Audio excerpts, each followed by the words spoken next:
I'm Claudia Detwiler, and I'm reflecting on the theme of peace and disruption. The scripture is Matthew 14. The disciples were waiting in a boat while Jesus stayed back to pray. Then they saw Jesus walking toward them on the water, and they were frightened.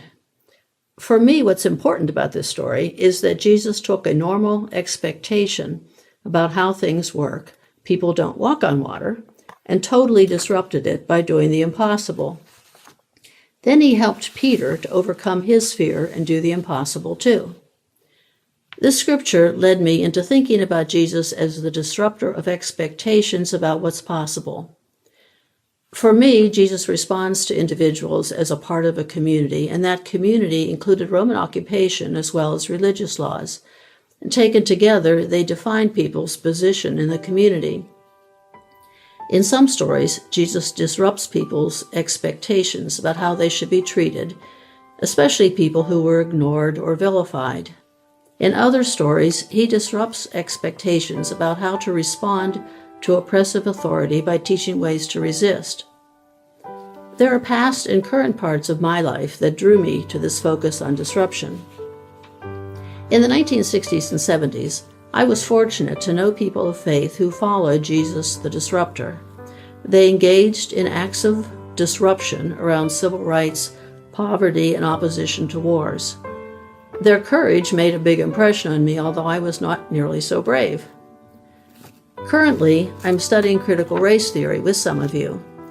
The scholarship of critical race theory, not the distortions that are circulating, is about disrupting a structure of laws and government policies that were created by white power structure and that continue to maintain it.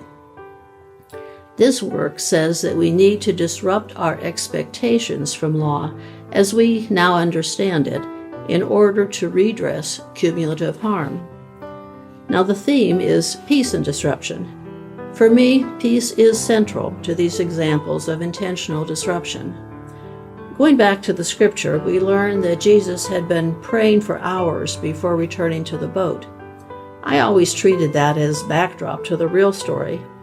Looking again, I saw peace as a source of strength.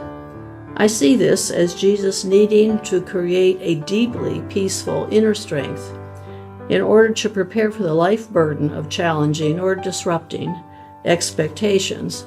So it's no longer backdrop for me.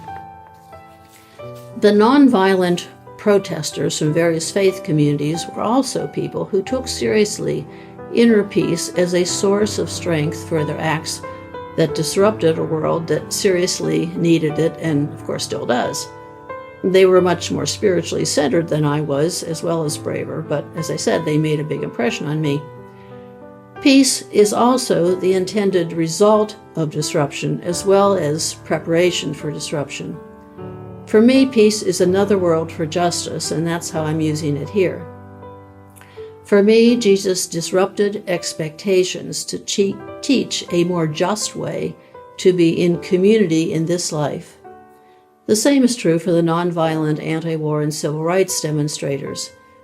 The critical race theorists are also saying that we need to disrupt our expectations about the role of government and law in order to make society more just in its structures. Disruption as a way of bringing in a peaceful society might seem improbable, but so does walking on water, and yet there it is in our scriptures to challenge us. Thank you.